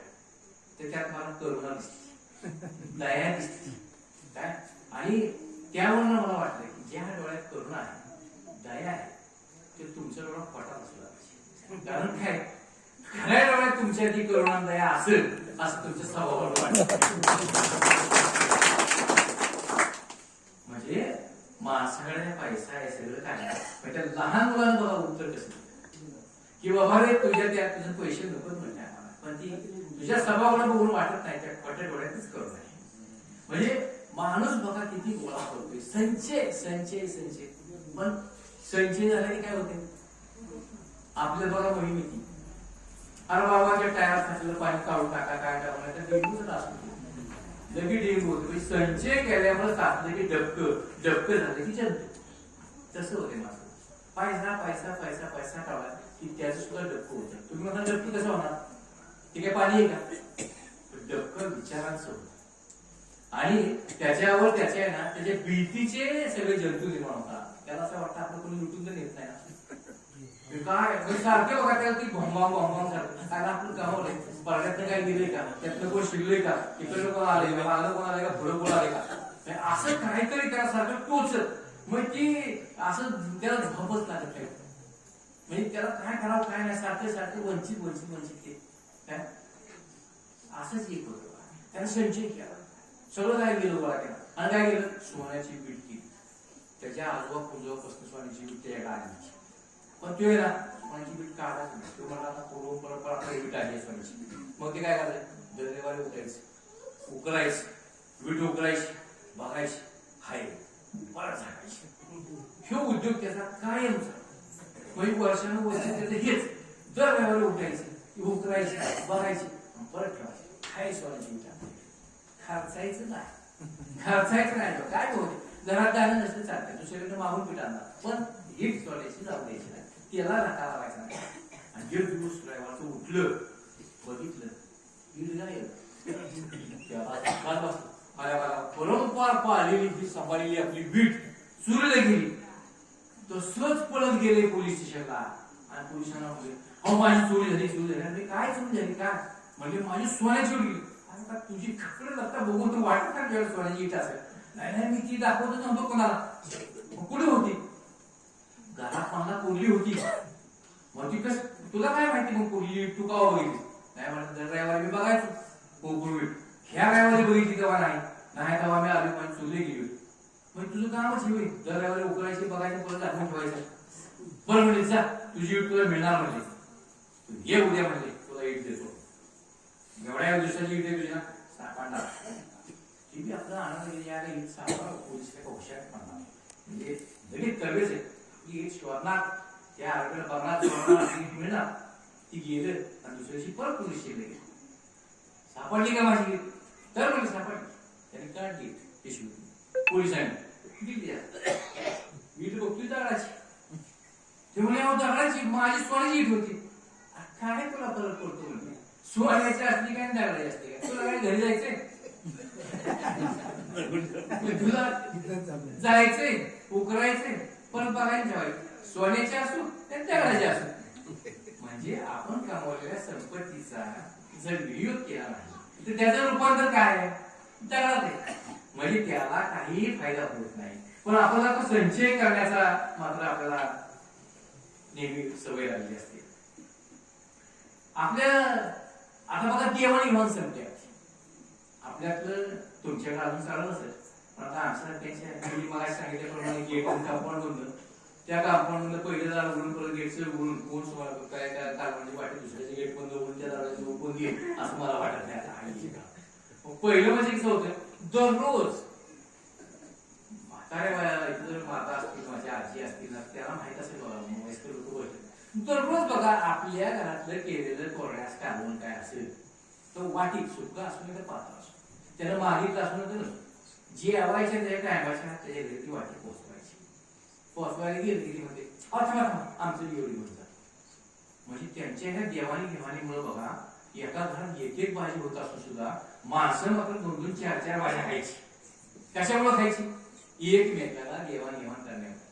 आणि आता नवरा बायकोचं सुद्धा तोंड टाकायला अरे काल मी सुकवी आणले पातळ आणले ती म्हणजे मला वेगळं करायला काय हा पातळा एवढंच खा बरं सुक करा पातळा करा जाडून काढून उठला तुम्ही यांना पारा बसणार नाही इथे यांना मला सुक पातळ काय नाही पातळा येतेच खा. म्हणजे आपण एकमेकाला जात नाही येत नाही आणि मग आपल्याला ते आता मिळते का म्हणजे आपल्याला मिळणार नाही. कशामुळे मिळणार आपलं जगणं सुंदर आहे. पहिलं जे जगणं सुंदर होतं ते सुंदर जगणं आपण सोडलं आणि जगणं सुंदर सोडलं आणि ह्या दुःख असलेल्या जगण्यामध्ये आपण जगतोय आणि फक्त दाखवणे. मग मला सांगा दाखवणे पाहिजे काय आपण शिजतोय म्हणजे ह्याचा विचार आपण केला पाहिजे. मला सांगा त्या पोरीचा बा लग्न करताना दुसऱ्या शेजारच्या माझ्या भावाच्या तो भाव असतो चांगला मुंबईला गेलेला त्याला चांगलं पैसे पाणी मिळाले असतात त्याच्या पोरीचं लग्न नाट्यात करतो फटाकडे मला काय ते सजावटी बिजावटी सगळे लावून म्हणजे अगदी म्हणजे 30,000चं मंगल कार्यालय घेऊन परत त्यात आणखी 25,000चं सजावट लावून हायवीज एका बाजूला तुमचं काय लग्न लावायचं सप्तपदीचं एका बाजूला. पण ह्या गोष्टीची खरं गरज आहे का आवश्यकता आहे का पण नाही ते दिसलं पाहिजे. 1000 माणसं आमच्या लग्नाला आली तर 1,500 माणूस जीवन गेलं आपण जीवनच गेलं. तुला काय मिळाले त्या तुला मिळाले फक्त कर्ज आणि हप्ता तू नंतर फिरतच बसणार किती सोसायट्या आणि किती काय तुझा ऊस आला जाणार तिकडं त्या 1000 माणसाचं जेवण तुला का 1000 दिवस काढायला लागणार आहे. पण ती फिरते का त्याने केलं होतं मला कोणी वाईट म्हणून नाही माझं बी त्यासारखं मजबूत झालं पाहिजे दिसलं पाहिजे. ह्या भावनेतनं बघा आपला आता सगळं भावना चाललेली आहे. आणि मग आपण काय बोलतोय मग आपलं जगणं कसं सुंदर आपण बळ उडवून घेतोय नाही गरज आहे का त्याची नाही ना गरज तरी पण आपण बोलतो. बरं जेवायला कोणाला बोलतो आपण निमंत्रण कोणाला सगळी जीवन आली असतात लग्नात आता बघा जेवण एक ते 2-2.5 शिवाय होत नाही. 2-2.5 पण जेवायला थांबतं बाबा मला सांगा लग्न कोणी ना कोणी काय ना काहीतरी खाऊन नाश्ता करून जाते. काही जण सकाळची जातात ना ती साखरपुड्याला जाते ती घरी सकाळी सांगते मला काय करणार साखरपुड्याला हसत कारण त्याला माहिती साखरपुडा झाला की उकळी कुरकुट झाली की जेवायला बसायचं म्हणजे दिवस आपला निघतोय सगळा असे अशेवर जाणारी माणसं गेली ती सकाळ 10 जण ठरलीच बरं साखरपुड्याला जाणारी माणसं आहेत ना ती गाडी आणि माणसं त्यांच्याशिवाय साखरपुड्याला कोणी जात कारण की कसे आभा काट्या दादा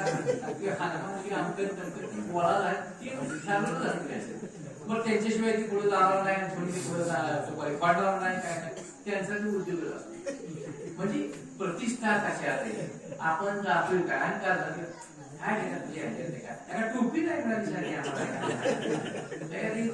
बोडक्याला टोपी दुसरी टोपी मला घ्यायला मला आता ती प्रकार केलं दुकानातलं ते बसत्याबरोबर टोप्या आणतात 50-50 चांगल्या गरगड्या धसाच्या टोप्या आणणार आणि आण्याबरोबर ती वरबापाचं काय झाली जणू काय हा म्हणजे करणारा राव करायचा त्या वरबापाचा लगेच त्याची पोरं वगैरे येणार की काळ टोपी घे त्याला काळ टोपी घे त्याला कॅशियाला ती घराना ती घेते तिच्या घातली अक्षरशः बघा तुम्ही त्या टोप्या कशाला 50-100 रुपयाच्या टोप्या 1000-500-2000 अहो त्या नुसत्या त्या 60 होतं किती बिल व्हावं बसतेच लगीन होते या माणसाचं त्या पृथ्वीला तुम्ही जर ज्ञानाचं नुसतं बघितलं ना खाली त्या वराड्यात तर येते का बसतेचं बिल 1.5 लाख 2 लाख 3 लाख काय आपण साड्या घ्यायच्या वाटायच्या त्या साड्याला काय म्हणता तुम्ही आहे पण घरी आल्या पोळा नेसतोय कुठं घ्यायची त्याला द्यायची त्याची घ्यायची त्याला द्यायची कशा मला सांगा ते घ्यायच्याच कशा घ्यायला नाही पाहिजे घ्यायला नाही पाहिजे आता आणि कोण काढतरी ह्या योजना मला काय कळत नाही सरकारच्या योजना कधी पण आपल्या गावोगावी योजना आता त्या 10व्याला सुद्धा बघा 13 मांडी आला त्या पुलगीने तिकडं आणायचं काय आणायचं वाटायचं पण वर्ष झाला तुळशीला कोण त्या भावानच घ्यायच्या आणि साड्या घ्यायच्या आता का आलेल्या त्या दुखावट्याला माणसं आली त्या स्टावका आलेला वर्षाला आलेल्या माणसाला साड्या बायकाला साड्या घ्यायच्या ही कुठ त्याला आनंद झालाय बाप मिळाला आई मिळाला आणि साड्या नेसू सुटलाय हाय का गरज काय ते पण दाखवायचं नुसतं दाखवल्या पाय आपण सगळं काय की सगळ्या ठिकाणी आपण ते करत राहतोय आणि आपलं जगणं जे आहे अवघड करून घेतोय सुंदर जगायचं असेल तर तुम्हाला बदललं पाहिजे या पारंपरिक किंवा ह्या जे काय कोणी असं खटाळ माणसं असतात बघा काय काही दुकानदार मला म्हणतात बघा बहिणीनं भावाला करायला असतं आणि बघा भावानं म्हणजे बहिणीला गेलं पाहिजे माझं कुठे काय निघालं होतं पाहिजे ते कुठे त्या मेथीच्या पानावर नाग उठलं आणि ते नाग उठलं म्हणून म्हणजे आता सगळ्या सगळ्या त्या नंदाला काय काढते कळशा का काहीतरी घ्यायचं वाटलं प्रत्येक तिनं जायचं आणि ते नंदीला जाऊन कळशी द्यायची आणि काय म्हणजे त्या बाटल्या दुकानदाराने सोडली पिल्लू आणि या सगळ्या बसल्या कळशा घेऊन ते बाटल्या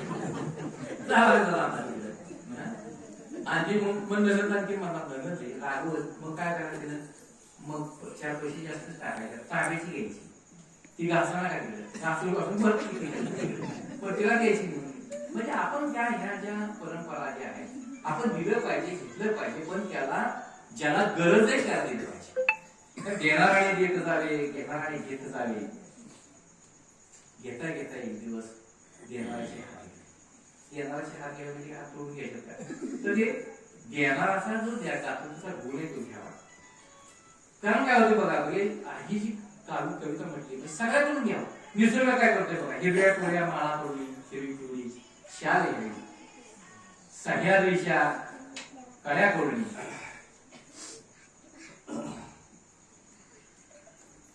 छातीसाठी ढाल घ्यावी वेड्या पेशा ढगाकडून वेळेची आकार घ्यावे प्रश्नांच्या उत्तरासाठी पृथ्वीकडून हुंकार घ्यावे उसळलेल्या दर्याकडून पिसाळलेली आया घ्यावी आणि भरलेल्या शांत विणेकडून तुकारामाची माळ घ्यावी येणारे देत जावे येणारे घेत जावे येणाऱ्याचे हात घ्यावे निसर्ग साधं सोपं गोष्ट आहे झाडं लावायची गरज आहे का तुम्ही लावता डोळा झाड आहे घरी आपल्या आजोबांनी लावली तर डोळा झालं निसर्ग म्हणतो तुम्ही लावायची गरज नाही तुम्ही मला वाढवायची गरज नाही माझा मी सक्षम आहे पण आपण काय करतोय माहिती का निसर्गाला आपण आड येतोय आपण तोडतोय ना म्हणून लावायचा विचार करू तुम्ही तोडू नका तुम्ही उपटू नका तुम्ही जाळू नका बघा मला निसर्गाला काय द्या अरे निसर्ग स्वतः मालक आहे तुम्ही काय म्हणता माझ्या मालकी झाड तुझी कशी झाड अरे झाड स्वतः मालक आहे तुला झाड सावली देते तुला झाड बळ देते तुला झाड ऑक्सिजन देते तू काय देतोय झाडाला उभ्या असलेल्या झाडाखाली आपण फक्त बसतो त्याचा फक्त वापर करून घेतो म्हणजे निसर्ग इतका सक्षम आहे निसर्गाने आपल्याला सांगितलं घेत जा फक्त तुम्ही घेऊ नका म्हणजे आपण एक दीप करतो एवढं मोठं कणीस आपल्याला मिळतं टिचून भरलेलं कणीस आपल्याला मिळतंय म्हणजे निसर्गाकडून आपण हे शिकलं पाहिजे ना का तुम्ही द्या आणि दिलं तरच मिळेल न देता ह्या जगात काहीही मिळत नाही तुम्ही बारक्या भावाला चॉकलेट दिलं तर म्हणते त्याला सांगता अरे मला तुम्हाला ना आणलं तुम्ही माझा चॉकलेट घ्या तरच नाही तर म्हणते मला नाही मी चाललो शाळेत म्हणजे पोरं सुद्धा नकार देते म्हणजे का त्याला तुम्ही काही देत नाही, दिलं तर मात्र तुम्हाला काय तुमचं असं मिळते. म्हणजे देणं हा आपला मूळ आहे. द्या पहिलं मग मिळेल. आणि मग द्यायचं काय, किती द्यायचं, तुम्ही जे नेहमी देताय तेच देत राहाल तर तुम्हाला जे नेहमी मिळते तेच मिळत राहील. तुम्हाला जर वेगळं मिळवायचं असेल तर वेगळं काहीतरी दिलं पाहिजे, तरच तुम्हाला वेगळं मिळेल. हा निसर्गाचा नियम आहे. पण आपण निसर्गाचा नियम पाळतोय का? निसर्गाच्या नेहमी विरुद्ध चालतोय. निसर्गासारखं वागत नाही. निसर्गाकडनं कितीतरी शिकायला.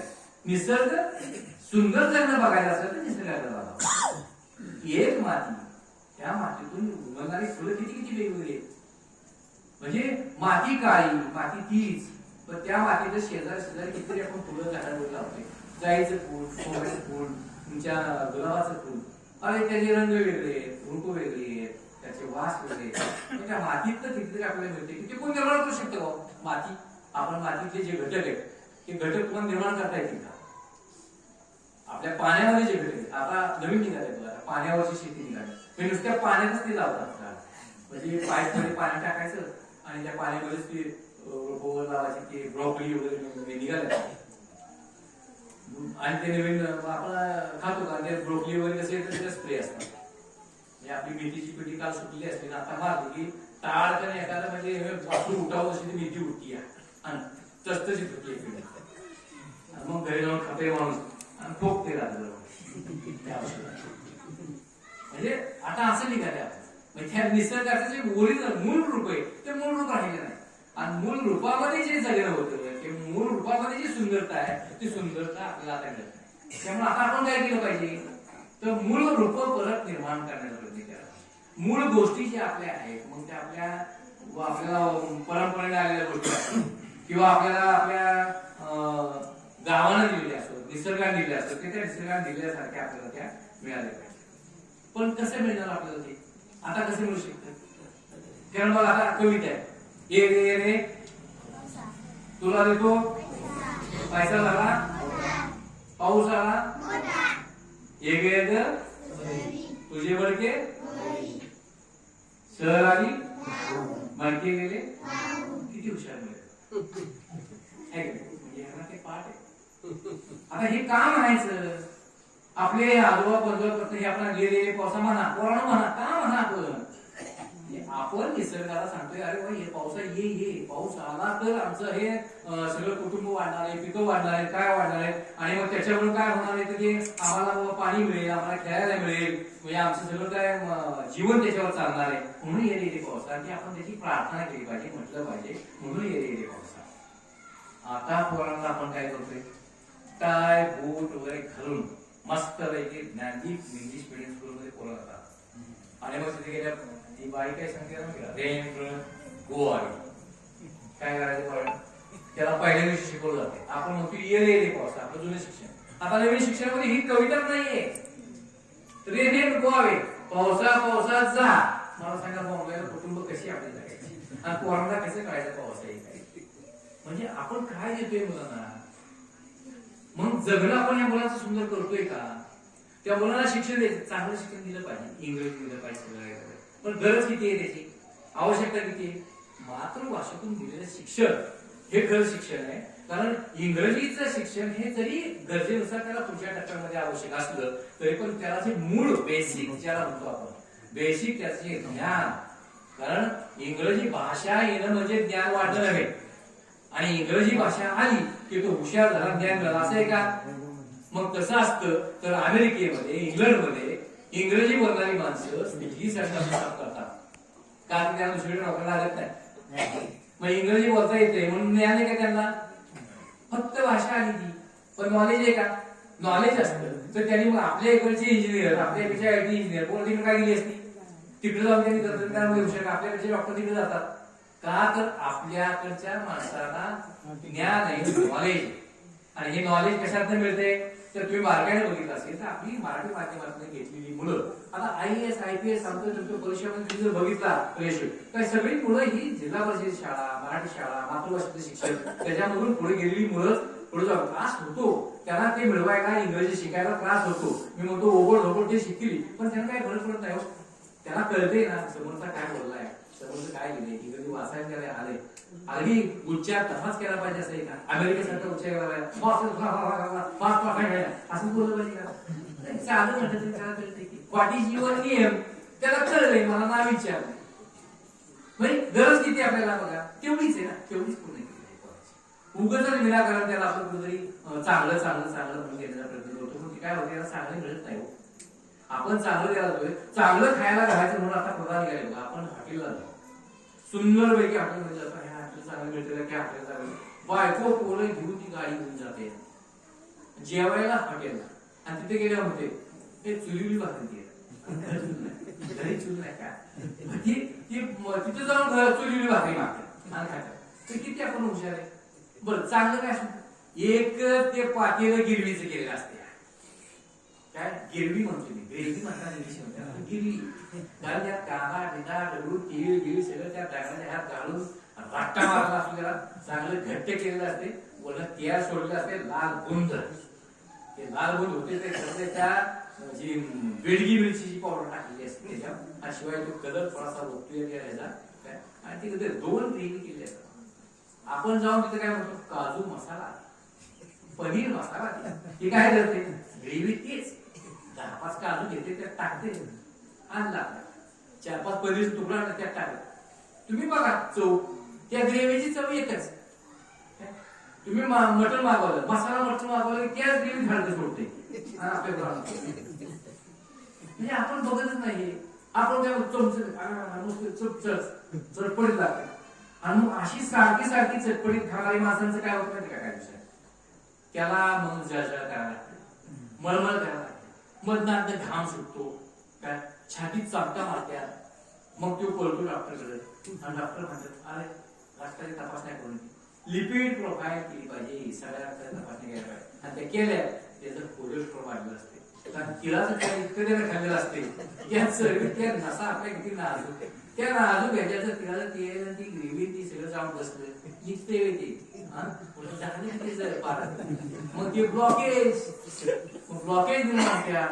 म्हणजे ते खाऊन त्याला काय मिळालं ब्लॉकेज मिळालं आणि मग त्याला मग सांगतात तुला बाबा आता गोळी सुरू केली पाहिजे रक्त पातळ व्हायची कारण तुझं आता सगळं तुझ्या त्या सगळ्या नळ्या तुंबलेल्या आहेत बारक्या झाडाचा पातळ रक्त गुण झाला नळी फुगत नाही ती आता तू खायचं बंद कर कोलेस्ट्रॉल वाढली म्हणजे आपण बघा हे करते तरी सुद्धा पण आपण जातोच वाढदिवस आला पोराचा बाहेर गेलं पाहिजे आणि घरी चांगलं सुंदर पासून शुद्धी करून खायला काय बिघडते का पण नाही खाणार ते चटपटीत खायचं वेळ पण तुम्हाला सांगतो त्या चटपटीत मी जातो मी तुमच्यापेक्षा वेगळा नाही म्हणजे माझंही जगणं मला सुंदर करायचं म्हटलं तुमच्या बरोबर तुम्हाला विचार देता येता तुम्हाला तुमच्या बरोबर माझे विचार घेतले पाहिजे कारण काही गोष्टीची आहे ना उजळणी आपल्याला बी करावी लागते तुम्हाला जेव्हा असं म्हणतो तेव्हा मला पण जाताना मला म्हणतो या मी कसं वाटतो म्हणजे माझे 2 वेळा कमी होणार आहे तुमच्यामुळे म्हणजे तुम्हाला मी सांगतोय जगणं कसं सुंदर करायचं पण तुमच्या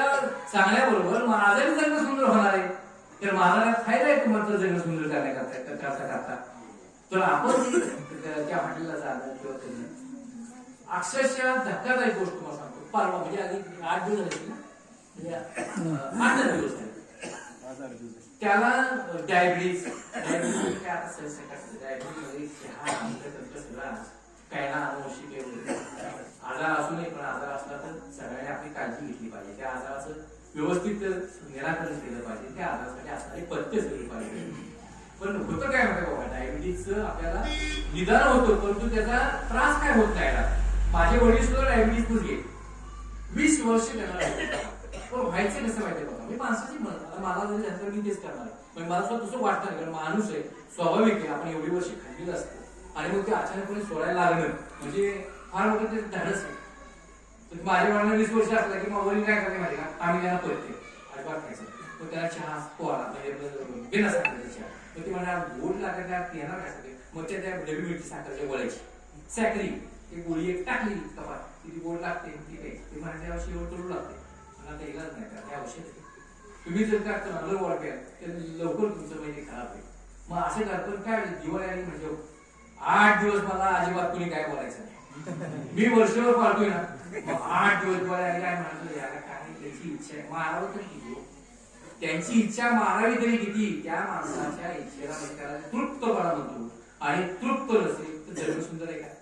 मग त्याचं जगणं सुंदर वाटावं म्हणून 8 दिवसामध्ये आम्ही त्या वडिलांना काय करायचो की तुम्हाला काय खायचे ती खा. फक्त आम्ही तयारी काय करायची की 8 दिवस संपलं की पहिला नव्या दिवशी डॉक्टर काय साखर पाहिजे. मग ती रोज 8-10 त्या कलेच्या दुधात काढून बिळून खाणार.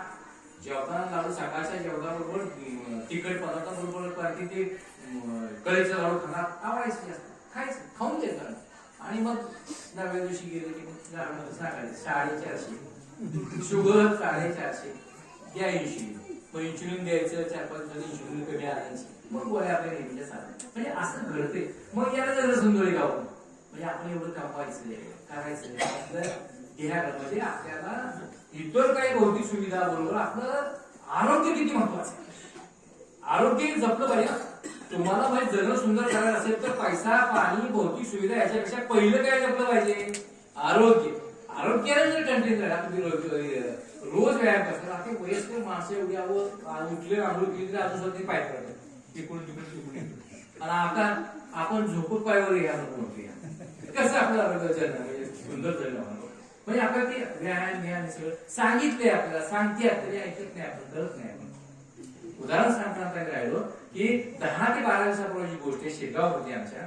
तो डायबिटीज त्याला त्याचा वय जास्त नव्हतं. साधारणतः मला वाटते 65 होतं वय. 65च्या दरम्यानचं वय अशोकचं वय 65 होतं. त्या माणसाला अंत्यविधी झाला त्याचा अंत्यविधी करायला म्हणून बीएसटीतला होता तो. म्हणून बीएसटीचा एक माणूस सहज महाराला घरी आला होता. पण महाराला घरी आला म्हणता की आता राहिलोच आहे आपल्याच बीएसटीतला मेंबर आहे म्हणून बीएसटीतला तो जो दुसरा होता जो 2 वर्षांनी रिटायर झाला होता. कंटिन्यू पोटात चांगला म्युन्सिपल फिटनेस चांगला. आणि तो त्याच्या अंत्यविधीला थांबला. मला अंत्यविधी करून आपण जाऊ म्हणून संध्याकाळच्या घरी मुंबईला जायचे. तो तिथं अंत्यविधी करून वर चढवून आला आणि तुम्हाला सांगतो अक्षरशः वरच्याच वावरात आला तिथे तो बसला होता असं टेक करून. आणि म्हणजे काय बसलाय संजू मला नाही मला चेक करायला वाटते घरदार मला सगळं म्हणजे आता उन्हात थांबवलं कारण ऊन त्या दिवशी खूप होतं बघा. उन्हात 5-7 तास ऊन चटकार झाला म्हणलं ऊन लागला असं त्या म्हणजे आले चेक कर. आणि असं त्याला विचारता तू बोलतोय आमच्यावर मागा पाडला. पडायला सुरुवात झाल्यावर आम्ही गेलो 2-3 जण धरला. जीभ लगेच बाहेर आली. डोळे पाडले केल्यानं घरडा लागला. एका मिनिटात घरडा लागला. मला छातीवर आम्ही त्याला मारलं. कोणी हात सोडले पाय सोडले काय होते गाडी आणायला सांगितली. गाडी असतो 2-3 मिनिटानंतर तो शिजलो म्हणजे याला वाचला.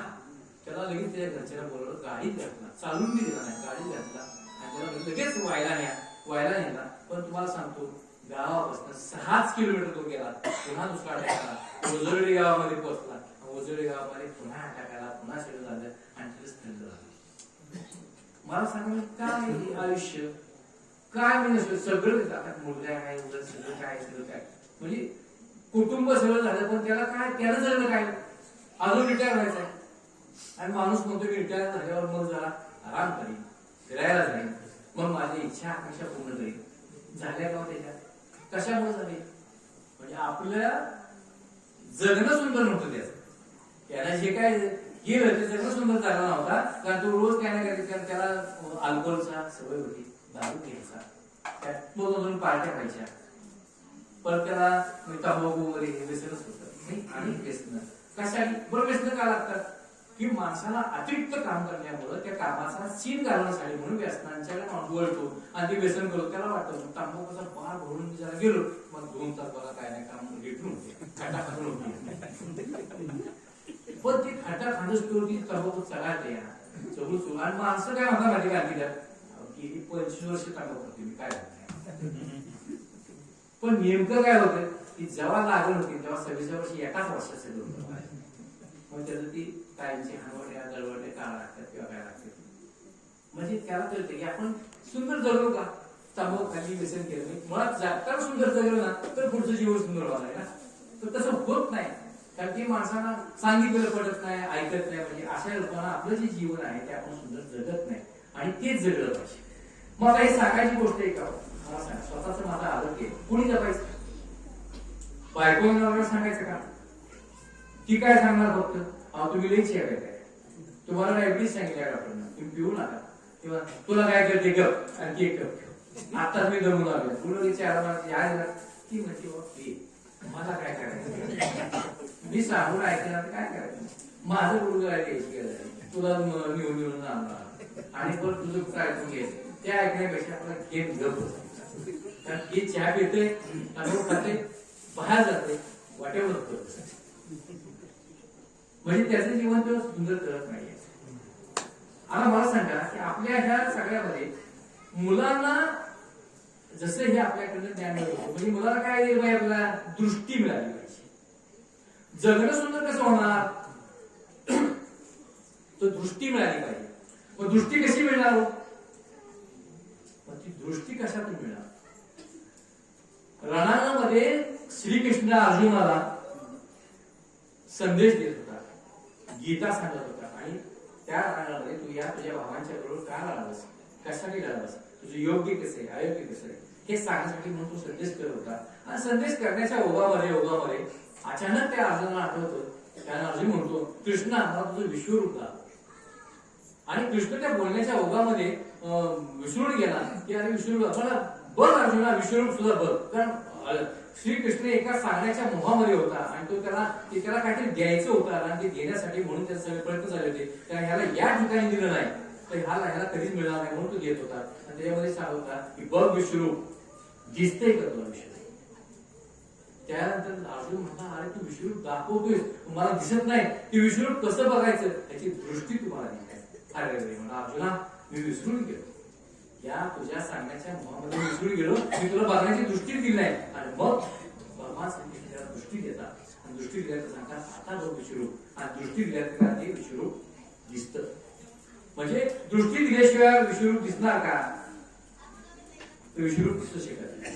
मग आता ही दृष्टी कशी मिळणार तर अशा प्रकारची दृष्टी म्हणजे काय तर कृष्णाला अर्जुनाला दिली म्हणजे विश्वरूप दाखव. एवढा मोठा कृष्ण त्यानं कुणाला विश्वरूप दाखवलं नाही बघा. द्रौपदीला दाखवलं नाही कुणाच नाही पण अर्जुनाला दाखवलं कारण अर्जुनाची ती पात्रता होती आणि तो जे काही सांगत होता त्याच्या ओघामध्ये तो सांगून गेला आणि त्याला ती देऊन टाकली गोष्टी आणि त्यांनी ती बघितली आणि त्यामुळे विश्वरूप त्याला दिसलं. मग आपल्या मुलांना अशा प्रकारची दृष्टी कुठलं जगणं म्हणजे सुंदर जगण्यासाठी काय पाहिजे दृष्टी पाहिजे. मग ही दृष्टी कोण देणार आहे सर्व दृष्टी देताना आपले कुटुंब आई वडील आपण आणि आपला समाज. आपल्या नुसत्या घरातल्या शिकवणीवर मुलगा शिकतो का आणि घरातली शिकवण ही त्याला पुरते का ठराविक काळ तो 2 वर्षाचा 3 वर्षाचा 4 वर्षाचा 5 वर्षाचा एकदा का त्या पहिली प्रवेश घेतला की तुमचं शिक्षण अर्ध त्याला न शिकवता शिकते. ती बी कुठे शिकते शाळेत नाही रस्त्यानं जाता जाता शिकते. रस्ता घर ते शाळा यामधल्या प्रवासात जे काही ते शिकते ना मग ते चांगलं शिकलं ना तरच ते पुढचं त्याची दृष्टी चांगली होणार.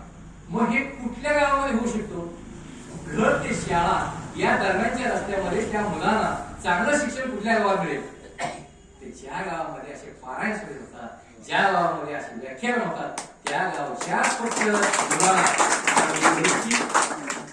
आणि चांगलं शिक्षण मिळू शकतं आणि ती मुलं चांगला गाव चांगलं कुटुंब आणि चांगलं हे शिकू शकतात. हे आपण ओळखलं पाहिजे कारण ह्यालाच म्हणायचं की आपलं सुंदर जगणं म्हणजे आपण कशासाठी ते मुलांसाठी जगलं पाहिजे मुलांसाठी चांगलं जगणं आणि आपण ओळखलं पाहिजे कशात जगणं सुंदर आहे. वस्तूत आहे विचारात आहे का आपल्या वागण्यात आहे. तुम्ही जर वागला नाही चांगलं तर कसं होणार